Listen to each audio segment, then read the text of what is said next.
Քերծվածքակայուն, ջրադիմացկուն եւ հարվածակայուն լամինատների նշված տեսականին ձեռք բերեք իդեալ համակարգի խանութ սրահներից 1 քառակուսի մետրը սկսած ընդամենը 2450 դրամից։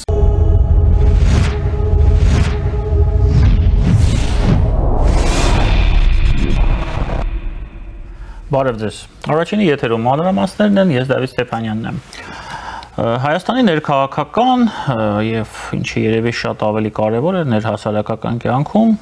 շարունակում են նկատվել շատ մտահոգիչ տենդենսներ։ Կա պարակտում, կա այսպես կարելի է բնութագրել, մենք սկսել ենք շատ ավելի վատ իրար հասկանալ, քան 3, չնայած 3 էլ այնքան լավ չէինք իրար հասկանում։ Եվ իրավիճակը գնալով վատ թարանում է, դա իմ անձնական գնահատականն է, ես կարող եմ սխալվել, եւ Գյումրիի այդ քաղաքապետությունը, որին մենք հետևում ենք եւ որը արդեն վառ կերպով արտացոլվում է մեր ներքաղաքական եւ ներհասարակական կյանքում, երևի թե դրա ամենավառ ցուցիչներից մեկն է։ Մենք այսօր խոսելու ենք ես խոսելու եմ իմ հյուրի հետ հիմնականում ներքաղաքական իրավիճակի մասին, մեր հասարակության իրավիճակի մասին, որը մենք այսօր ունենք, մեր հյուրն է Քրիստոնյա ժողովրդավարական կուսակցության փոխնախագահ Հայկ Սուքիասյանը։ Բարև ձեզ, պարոն Սուքիասյան։ Պարոն Սուքիասյան, սկսենք Սահմանադրական դատարանի որոշումից, որը ճանաչել է հայտնի օրենքը ապօրինի ծագում գույք ունեցող ապօրինի ծագում ունեցող գույքի բռնագանձման մասին օրենքը համապատասխանող մեր սահմանադրությանը, ես երեք արդեն կարծիք հայտնեցի, որ սա բերելու է ներքաղաքական պրոցեսների որոշակի աշխուժացմանը, խնդրեմ ձեր տեսակետը ինչքանով է դա կարևոր այդ որոշումը եւ արդյոք որևէ փոփոխություններ ներքաղաքական կյանքում մենք կարող ենք շահկապել այդ որոշման հետ։ Դե նախ գնահատենք մեր երբեմն նաեւ հաշմանդամ պետական ինստիտուտների կենթանուսության նշաններ ցույց տալու հանգամանքը, սա լավ է։ Իհարկե մեզ մոտ շատ այլ պետական ինստիտուտներ, հենց սկսած Սահմանադրական դատարանից, շատ ուրիշ բաներ պետք է ժամանակին անեին, բայց հիմա չեն արել։ Այս մի բան է, ապօրինի ծագմամբ գույքի մասին օրենքի Սահմանադրականությանը համապատասխանության ճանաչումը շատ կարևոր է։ Նախ բարոյական տեսանկյունից մեր ժողովրդի համար, որտեղ մեր ժողովուրդը հուսանք իհարկե նաև պահանջենք իշխանությունից, որ այս օրենքով հնարավորություն ստացավ կամ կստանա տառապանքների, իր 30 տարվա կյանքի կեղեքումի, իր ունեզրկման, շատ այլ բաների համար որոշակի հնարավորություն ստանալ, դա վերադարձնելու իրեն։ Նկատի ունենք, որ Հայաստանի Հանրապետությունը ունի նաև կենսական եւ հույժ կարևոր հարցերի լուծման հրատապություն, որն է բանակի վերազինումը եւ այս օրենքի կիրառմամբ հուսանք, որ հնարավորություններ կստեղծվեն նոր գումարներ ներգրավել։ Դա հուսանք, որ դա ամբողջ ծավալով կգործի, ոչ թե դրվագներով, եւ հուսանք, որ դա չի լինի դարերի աշխատանք, ինչպես որ ընդհանրապես հայությունը սովորություն ունի որևէ գործ անելու, դա մեր բնավորությունն է, մենք որևէ բան որ անում ենք, դա տևում է 40,000 տարի, հուսանք, որ դա արագ կլինի, եւ նաեւ հնարավորություն կստեղծվի, որ Հայաստանի եւ մեր ժողովրդի կյանքը հոշոտող մի սեգմենտ, որի վրա քաղաքական է գրված, չգիտես ինչ ազգային է գրված, ազգայնական է գրված, ինչ-որ իմաստով ռեսուրսների սղությամբ շատ մեծ հնարավորություններ չեն ունենա մեր ժողովրդի եւ մեր պետության կյանքը ցնցել։ Այդ սեգմենտը հոշոտող, մեծ հոշոտող սեգմենտը, որի վրա ինչպես դուք ասում եք գրված է ազգային, քաղաքական, հետաքրքիր է իրենց անդրադարձը, ռեակցիան այս իրադարձության վրա ընտրություններին ոչ այնքան շատ ժամանակ է մնացել, մոտ 1 տարի, 1 տարուց մի փոքր ավել, ինչպիսի հետևանքներ կարող է սա ունենալ։ Կարծում եմ շատ մեծ հետևանք չի ունենա, որտեղ եթե իրենք փողի խնդիր լինեն, Ռուսաստանից իրենց փող կտան, իրենք խնդիր չունեն փողի։ Եվ կարծում եմ նաև սրանք ժամանակին այնպիսի օրենսդրություն են գրել, այդ որ ապօրինի ծագման մասին օրենք կա, այդ մենակ այդ օրենքով չի։ Հայաստանի Հանրապետությունում քրեական օրենսգիրք կա, քաղաքացիական օրենսգիրք կա, 1000 ու մի փոխել է այդ օրենսգրքերը, որ մի հատ նաև այդ օրենսգրքերին համապատասխան դրանց հարցը լուծեք։ Միայն այդ ապօրինի ծագման բանը, ունեք մի քիչ դրանց գումարները կպակասի, բայց կարող է պակասի այնքան, որ իրենք գումարի սղություն ունեն։ Ես չեմ կարծում։ Երկրորդն էլ, եթե ունենան, իրենք պետք է նկատի ունենան, այդ հատվածը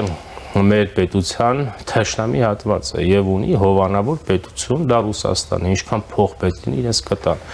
Հետևաբար իհարկե ինչ որ հատված անձնական ողբերգություն կարող է ունենալ, որովհետեւ մեկը մի քիչ շատ գույք ստիպված կլինի իր պետությանը, իբրև թե իր պետությանի ժողովրդին վերադարձնելու։ Անձնական իմաստով, հա, բայց մեր պետության կյանքի մեջ դրանց դերակատարության թուլացման տեսանկյունից դա մեծ նշանակություն չունենա։ Իրենք ունեն հովանավոր պետություն։ Ինչքան պետք է, որ իրենք Հայաստանի եւ մեր ժողովրդի կյանքը ցնցեն, իրենք դրա համար այդքան ժամանակ գումար կստանան։ Իդեպ Ռուսաստանի մասով դուք նշեցիք, որ եթե փող չունենան, Ռուսաստանից փող կտան, վերջերս հայտնի դարձավ, որ Հայաստանի գծով կուրատորն է փոխվել ռուսական իշխանությունում, եթե չեմ սխալվում, Դմիտրի Կոզակն էր, ժամանակին առաջին փոխվարչապետը, հիմա նշանակվել է Պուտինի աշխատակազմի ղեկավարի առաջին տեղակալ, նախկին վարչապետ Սերգեյ Կիրիենկոն, որը համարվում է Պուտինին շատ մոտ ամենամտերիմ մարդկանցից մեկը։ Ռուսաստանը ինչ որ սխալներ է թույլ տվել հայկական ուղղությամբ, որոնց ցանկանում է ուղղել, թե կա ավելի թիրախային աշխատանքի կարիք, որ փոխվում է կուրատորը։ Երկուսն էլ կա։ Ակնհայտ է, որ Ռուսաստանը իր գլխավոր ծրագիրը կապված Հայաստանի Հանրապետության հոշոտման հետ չի կարողացել իրականացնել, եւ դրա համար բազմաթիվ մեղավորներ կան։ Նա գլխավորապես մեղավոր է Ռուսաստանը, սա շեշտենք, մեղավոր են Ռուսաստանի գործիքները, որն է Հայաստանի մինչ հեղափոխական անցյալի դերակատարները, մեղավոր է նաև հավանաբար այդ կուրատորը, դրա համար միգուցե նոր շունչ հաղորդելու, նոր գաղափարներով Հայաստանի 5-րդ շարասյանը վերակենդանացնելու, նոր ազգայնականներ բերելու, որտեղ Ռուսաստանը հոմենակ սրանցով չի, Ռուսաստանը Հայաստանում պաշկեքով ազգայնականներ ունի, պաշկեքով, նեսա նորից նոր դեմքեր կհանեն իհարկե, եւ որպեսզի դրանց կարողանան կառավարել, հավանաբար դրա համար է, բայց դե հիմա տեսնենք մեր փորձը, պրակտիկան մեզ ցույց է տալիս, որ Ռուսաստանի լավագույն օրերը կապված Հայաստանը հոշոտելու հետ անցել են։ Իհարկե, չի նշանակում, որ վտանգը ամբողջությամբ չեզոքացված է, բայց կա։ Նաև նկատի ունենք, որ Ռուսաստանը համառ պետություն է։ Այդ պետությունը հոգնել չգիտի, ի տարբերություն մեզ։ Նախ որովհետև կայսրություն սարքելու փորձ ունեն, կապ չունի ինչպես են սարքում։ Ուրիշ ժողովուրդներ հոշոտելու, պետություններ փլցնելու, բայց ունեն այդ փորձը, եւ ունեն համառություն, եթե նայեք օրինակ վերջի 4-5 տարին Ռուսաստանը գիշեր-ցերեկ տեղեկատվական ուղեղային գրոհի տակ է պահում պետությունը, ինչ կեղծ տեղեկատվությամբ, հոգեբանական ներգործությամբ, ինքը չի օգնում, ինքը գիշեր-ցերեկ աշխատում է եւ դա նկատի ունենանք, որ ինչ որ հատվածի վրա մեր հասարակության ազդեցություն թողել է եւ դրա վարվակալությունը նաեւ մեզ մոտ առանձին տեղերում ընտրությունների արդյունքները, այսինքն ինքը չի օգնում, հիմա հավանաբար հույս ունի նոր հնարավորություններ օգտագործել, նոր 5-րդ շարասյան ներկայացուցիչներ ներդնել, նախկիներին վերակենդանացնել, դրա համար հավանաբար նոր մարդ է պետք։ Այդ նոր մարդը կա։ Ես նկատի ունեմ իրենց կուրատորը։ Իսկ Հայաստանի ներսում։ Դե կլեն էլի, կլեն, առաջիկայում կլենք տեսնենք։ Իսկ Ռուբեն Վարդանյանի տեխնացությունը դիտարկում եք։ Կարծում եմ ոչ։ Ինչու՞։ Դե գիտեք, կա իհարկե տեսակետ, որ այս մարդուն կարող է Սասունցի Դավիթի կերպարով վերադարձնել եւ փորձեն որպես հերոս որպես Ղարաբաղի Արցախի ազատագրման համար իր կյանքը դրած, ինչ ասես գրելու են, հեսա վերնագրերը կողքից պատվալում ունեն դրած, կհանեն դարակից, վերնագրերը կապեն վրան, բայց ասեմ ես դրան չեմ հավատում, ինքը այդ մարդիկ պետք է նկատի ունենանք, որ Արցախի իշխանությունները, նրանք մեծ ոճիր են գործել, նրանք տեղեկատվության կրողներ են, ձախողել են իրենց պարտականությունը եւ իրենք այդ գեհենից դուրս չեն գալու։ Ես առիթ ունեցել եմ ժամանակին մինչև ես իրենց գերեվարվել է կամ այսինքն իրենց Ռուսաստանի կողմից Ադրբեջանին հանձնել է։ Առաջին հանրապետության փորձից պատմել են 40,000 անգամ, որ Ռուսաստան ձեզ ծախելու է։ Վերցենք առաջին հանրապետությունը։ Բոլոր հայ բոլշևիկները, ովքեր որ Հայաստանը փլցնելու ուղղված քաղաքականություն են վարել, բոլորը մինչև 37-ի, բացի Միկոյանից, բոլորին Ռուսաստանը գնդակահարել է։ Միկոյանը բացառիկ դեպք է, ընդհանրապես սովետական քաղաքական էլիտայում, այդպես երկրորդ դեպք չկա։ Հա, բացի Միկոյանից, բոլորին գնդակահարել է, որտեղ օգտագործել են, հետո պետք է ոճիրը ծածկեն, որովհետեւ մենք հայ ժողովուրդի հետ իրենք մնան բարեկամ։ Այդ մարդիկ ոճիրի մեջ են, հետեւաբար այդ մարդկանց դժվար վերադարձնի, կարծեմ նաև Ադրբեջանը դժվար տա։ Հետևաբար ինչ ունեն, դա կօգտագործեն մինչ հեղափոխական անցյալի դերակատարների, նաև հավանաբար նոր կադրեր կունենան, առաջիկայում ընդդիմությունից առաջ կտեսնենք։ Տեսեք, պարոն Սուքիասյան, ես միանշանակ կիսում եմ ձեր այդ կարծիքը, որ ժամանակին Ռուսաստանը բոլորին էլ օգտագործել է եւ շպրտել է։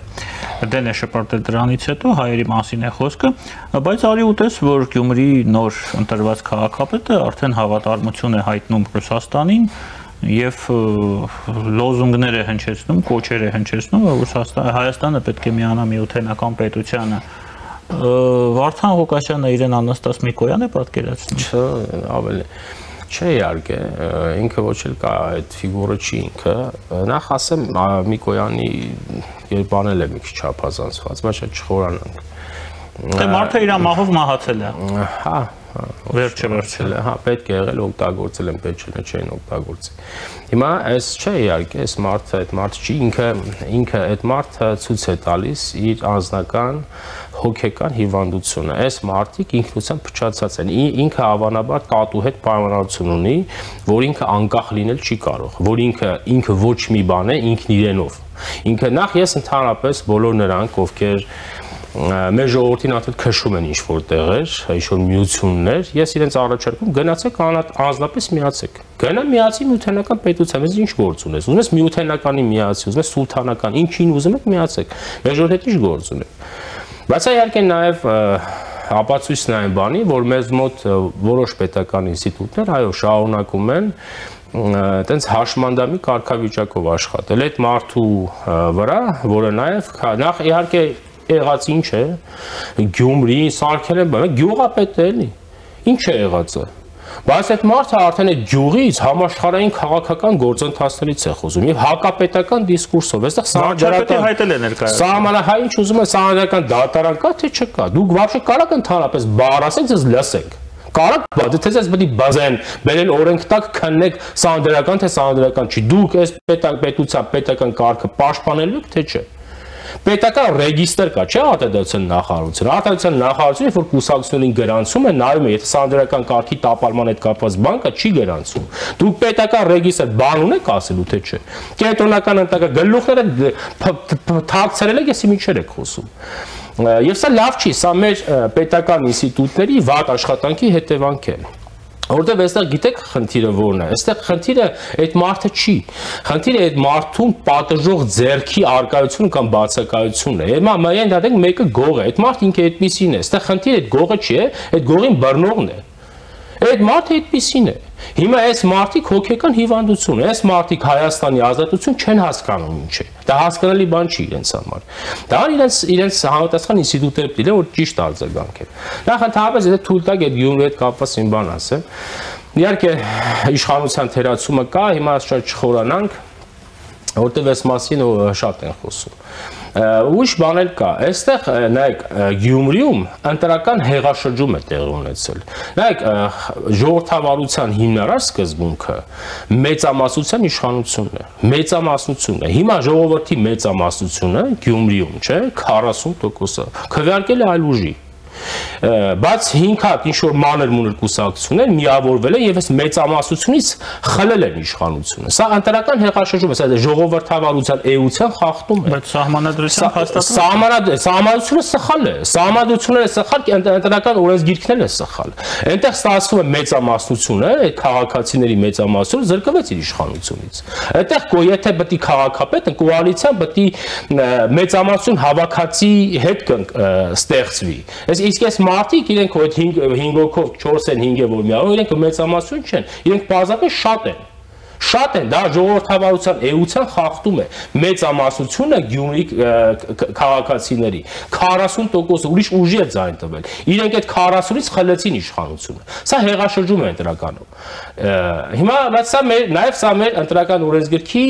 բաց թողումն է։ Սա մեկ, երկրորդը, օրինակ, բաներկապի նկատի ունենանք, էլի։ Ես իհարկե մեր ժողովրդին շատ եմ սիրում, բայց մենք խնդիրներ ունեցում ժողովուրդ ենք, ունենք խնդիրներ։ Հիմա ենթադրենք հայ իշխանությունը, ընտրական օրենսգիրք, ամեն ինչ սխալ է ենթադրենք, բայց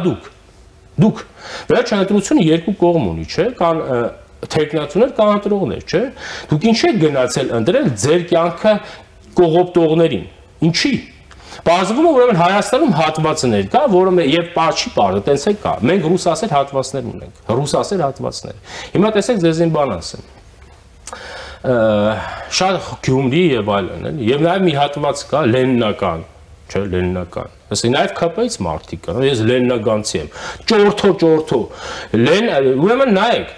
Լենինը ձեզ բռնաբարողն է։ Ձեր պետությունը Լենինը ձեզնից խլել է։ Դուք ես ուզում հասկանալ, մենք որպես ժողովուրդ ազգային արժանապատվություն ունենք, թե չէ։ Մենք չունենք։ Եթե մենք ազգային արժանապատվություն ունենք, մենք մի քիչ կվիրավորվեինք։ Հիմա նայեք, տեսեք, վրացիները ջավախքը ասում են ջավախեթի, ախալքալակ ասում են ախալքալակի, ադրբեջանցիք Շուշին ասում են Շուշա։ Սրանք մեր հայկական տեղանունը Կումայրի է։ Գյումրի անունը Գյումրին մաքուր թուրքերեն է։ Մաքուր հայկական տեղանունը Կումա, ինչ ասես դնում են։ Ալեքսանդրապոլ, Լենինական, Գյումրի, ֆորում են հայկական տեղանուն չեն դնում։ Հիմա ուզում հասկանալ, էլի, ինչի պետք է այստեղ ուրիշ ընտրություն լինի։ Ուզում հասկանալ, ինչի հաշվին, էլի, ինչի։ Մտածելակերպի բացակայության։ Եվ այնտեղ մեկ բան կա, Շիրակի թեմի առաջնորդ կա, Զախապայան կա, որը համաշխարհային քաղաքական գործընթացներ է վերլուծում, որի ոչ ուղեղն ունի, ոչ էլ պարտավորություն է։ Նայեք, մեր եկեղեցին ունի հին մատյաններ, որտեղ կան հայկական բնակավարի տեղանունները։ Օրինակ ինքը հիմա պետք է վերցնի լուսավորչական աշխատանք անի։ Մեր եկեղեցին լուսավորչական գնա ասի, լսեք, հայկական տեղանունը Կումայրին է, Գյումրին չի։ Գյումրին մաքուր թուրքերեն է։ Այսինքն ես ուզում հասկանալ, այսքանից հետո, եթե այս ամեն ինչը մենք ունենք եւ մենք փնթի ենք մեր պետական սիմվոլների նկատմամբ, որպես ժողովուրդ, փնթի ենք մեր հայկական տեղանունների նկատմամբ, եւ այստեղ այդ հայկական լացը հանկած ես չլսեմ, մեր Շուշին Շուշա են սարքել, բայց դուք ինչ եք արել։ Դուք ձեր Գումարին մաքուր հայկական սարքեք Լենինական։ Ճորթո խոսում են Գյումրի, Ալավերդի, Ալափաս, ինչ ես ուզում հասկանալ, ինչի պետք է դուք լավ պետություն ունենաք, ինչի հաշվին։ Հովերակ իշխանության հարց չի։ Իհարկե իշխանության հարցն էլ կա, բայց մեր խնդիրն էլ կա։ Մենք պետք է սովորենք, որ ազգային արժանապատվություն ունենալ։ Օրինակ Մովսես Բաղրամյանը 18-րդ դարի հայ քաղաքական մտածող, Մադրասի դպրոցն հայ քաղաքական մտածող է։ Այս էլ նաև սրանց համար, ովքեր որ մենք քաղաքական միտք չունենք, գնացեք կարդացեք։ Մովսես Բաղրամյանը, որը գիտեք, նոր տետրակ, որ կոչի հորդորակի աշխատանքի հեղինակ, ասում է Հայաստանի վերականգնման գլխավոր պայմանը ազգային արժանապատվության վերականգնումը է։ Օրինակ, եթե մենք այդ ազգային արժանապատվություն ունենայինք, մենք մի քիչ կվիրավորվեինք, որ մեր բնակավայրի անվանումը Լենինական է։ Ու ուտես կհպարտանենք, Լենինական, ես Լենինականցի եմ, այ քեզի բան։ Դուք պետք է ամաչեք, ձեր հայրենիքը ձեզնից խլել է դա։ Ընդ որում տեսեք ինչ հետաքրքիր բան կա։ Երբ որ սովետական միությունը ձևավորվեց, բոլոր սովետական միության ժողովուրդների մեջ, բոլորի առաջինը այս գյումրեցիները վերցին փոխի անուն դրեցին Լենինական։ Ամիած սպասենք, ասենք Մագադանի կողի գյուղի ժողովուրդ էլի դնել։ Ինչ եք դուք դրել առաջինը։ Ինչի համար։ Եվ սա մեր խնդիրներն են, մենք որպես ժողով մեր խնդիրները պետք է ընդունենք։ Այսինքն եթե մենք այս ամեն ինչը ունենք, ես ուզում հասկանալ ինչու Գյումրիում չպետք է լիներ այն ինչ որ եղել է։ Հոմյան իշխանության հարցը չի։ Իհարկե իշխանության հարցն է, մենք իշխանության ինչքանից կարող ենք քննադատել, բայց իշխանությունը այն ինչ որ կա։ Վերջը մենք էլ որպես ժողով պիտի որոշում կայացնենք, պետություն դառնում ենք թե չէ։ Դա ասեմ խնդիրներ կա, որոնք մենք իրար պետք է ասենք, իրարից պետք է չնեղանանք։ Չնեղանանք իրարից եւ մենք որոշում կայացնենք, որոնք պետություն պիտի դառնան։ Պարոն Սուքերյան, մենք զարմանում ենք ինչպես է այդպես եղել, որ Գյումրիում այդպիսի ընտրություններ են եղել, բայց արդյոք օրինաչափություն չի, որ լենինագանցիները ընտրել են Լենինագանի քաղաքապետ, կոմունիստական կուսակցության ներկայացուցիչ հանցագործ Վարդան Ղուկասյանին։ Արդյոք սա օրինաչափություն է։ Դե ասում եմ, պես է։ Նախ ել եմ ասում, չեն ընտրել իրեն։ Այստեղ մեր ընտրական արդյունքը դա է, որտեղ իրեն ինքը ինչքան տոկոս է տա։ Ընտրեն ուրիշին մեծամասնությունը, պարզապես այս մարդիկ օգտվելով ընտրական օրենսգրքի էշություններից դարձել են ինչ որ դարձել են։ Բայց հա ինչ որ իմաստով բաներ կա, որտեղ նկատի ունենանք, հա, կա, խնդիրներ կան։ Տեսեք, Պարոն Սուքերյան, մարդը հակասահմանադրական, հակապետական կոչեր է փաստացի հնչեցնում, ինչը քրեորեն պատժելի է մեր քրեական օրենսգրքով։ Դուք ասում եք ինստիտուտները չեն աշխատում։ Արդյոք այստեղ խնդիրը նրանում չի, որ մեր ինստիտուտները սպասում են վերևից անձամբ վարչապետից այդ հրամանի կամ կներեք արտահայտության համար իրականությունը դա է ֆասի, որ աշխատեն։ Եվ եթե ֆասը չկա, իրենք իրենց վրա այդ պատասխանատվությունը չեն վերցնի։ Կարծում եմ ճիշտ եք, այո։ Այդ ավանդույթի ուժով դա գալիս է։ Այդ ինստիտուտները մեր դախացած ինստիտուտներ են։ Այ մի երկու հոգի փոխվել է։ Բայց այդ փոխվածներն էլ մենք տեսանք, որ մասշտաբային մտածողություն չունեցող մարդիկ են։ Եվ այդ ավանդույթի ուժով, ավանդույթի հիշողությամբ այդ ինստիտուտները հավանաբար այդպես են աշխատում։ Բայց դա լավ չի, մենք ամեն դեպքում տեսել ենք, որ կենտրոնական իշխանությունը, կոնկրետ վարչապետը փորձել է ինչ-որ մեթոդներով հասկացնել, որ ինքը չի միջամտելու։ Դուք պետք է սկսեք աշխատել։ Եվ սա նաև ձեր ասածը ապացույցն է իմ այն ասացի, որ միայն իշխանությամբ չի, դուք էլ պետք է ինչ-որ բան անեք։ Ժողովուրդն էլ ինչ-որ բան պետք է անի։ Բայց դե հա կա, այդ պետական ինստիտուտները գիտեք ոնց է։ Հայաստանում ըստ էության հեղափոխություն եղել է, իշխանափոխություն չի եղել։ Մի ինչ-որ դերակատարներ են փոխվել, վարչապետ, բան, մի երկու հոգի, չէ, բայց այն բոլոր սպասարկող ինստիտուտներում էլ մարդիկ նույնն են։ Նույնն են այդ մի երկու տեղ ինչ-որ բան, ամբողջական իշխանափոխություն Հայաստանում չի եղել։ Դրա համար հավանաբար դիմադրում են։ Նախ դախացած ենք, կոնսերվատիվ ենք մտածողության մեջ, գիտելիքներս չի երիքում, հավես չունենք։ Դա մեզ բնորոշ բան է։ Մենք հորանջել գիտենք, դա մեր բնավորությունն է։ Դանդաղ ենք աշխատում։ Դե եք չգիտեմ, բազմաթիվ բաներ կա։ Եվ ընդհանրապես նայեք, մեզ մոտ պետականաշինության մտածողությամբ հատված ագրեսիվ չի։ Այ պետականական հատվածը շատ ագրեսիվ է, շատ ագրեսիվ է, սա հետաքրքիր բան է, ինչու է այդպես։ Դրա համար հավանաբար այդ հատվածը մի քիչ տենց դանդաղում է, բայց դա լավ չի։ Այստեղ իշխանությունը բազմաթիվ բաներ ունի անելու, աշխատանքներ ունի տանելու, այդ հարցերը մենակ կադրերի վրա գցելով չի, կադրեր չկա, ճարեք բերեք, հիմա այտենց ամեն ինչ չի կարելի կադրերի վրա գցել էլի։ Բայց իհարկե ասենք, այո, որ մեր կադրերը մասշտաբային մտածողություն չունեն, դրա համար է, որ հավանաբար միգուցե չգիտեմ, մի հատվածն էլ դեռևս չի հավատում, որ Հայաստանը պետություն է դառնալու, կան էլի, այդպես մարդիկ էլ կան, դրա համար հավանաբար դանդաղում են։ Մենք մոտենում ենք ընտրություններին ունենալով հետևյալ իրավիճակ մոտավորապես։ Արցախցի հայրենակիցները պահանջում են, որ պետությունը շարունակի իրենց գումարներ տրամադրել, մանր միջին բիզնեսի ներկայացուցիչները չեն ցանկանում ավելացված հարկերը վճարել,